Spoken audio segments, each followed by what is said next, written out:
দেখুন, আমি প্রথম থেকে বলে আসছি যে বিচার ব্যবস্থার প্রতি আমার আস্থা আছে এবং ভবিষ্যতেও থাকবে। এবং আজকে আপনারা নিজেরাই শুনলেন, জ্ঞানত কোনো অন্যায় করিনি এবং বিচার ব্যবস্থা সঠিক সিদ্ধান্ত। দুদিন আপনি যাবেন, ওই দুদিন আপনি যাবেন।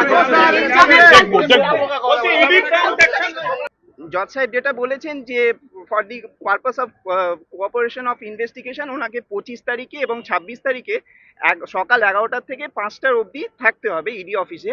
এবং এই ফর দি এর ইনভেস্টিগেশনের বা ইন্টারোগেশনের পরে যদি ইডি অথরিটির মনে হয় যে এর পরে ওনার ফার্দার ইন্টারোগেশনের প্রয়োজন, তাহলে সামান দিয়ে ওনাকে ইন অ্যাডভান্স জানাতে হবে এবং উনি যা বাকি যা স্ট্যাটুটারি রিকোয়ারমেন্ট থাকে সেগুলো ফুলফিল করতে হবে। তদন্ত প্রক্রিয়া নিয়ে কিছু বলা হয়েছে যে তদন্ত প্রক্রিয়াটা একটু বলুন, কি বলেছেন বিচারক? তদন্ত প্রক্রিয়া নিয়ে এটাই বলা হয়েছে, ইডির যে ভূমিকা সেটা নিয়ে সেটাই বলছে ইডির অ্যাকশন নিয়ে এটাই বলা হয়েছে যে ইনভেস্টিগেশন এটাই শুরু হয়েছিল 2022 সালে এবং সেই স্লথ গতিতে ইনভেস্টিগেশন চলেছে আজও অবধি। ওনারা ফার্দার ইনভেস্টিগেশন ক্যারি আউট করছেন এবং chauffeur Mr Chandranath Sinha is concern, ওনার রেসপেক্টেও দেখা যাচ্ছে যে ইনভেস্টিগেশনের যেভাবে যেই গতিতে এগোনোর কথা ছিল সেটা একদম সেই গতিটা ফলো করা হয়নি।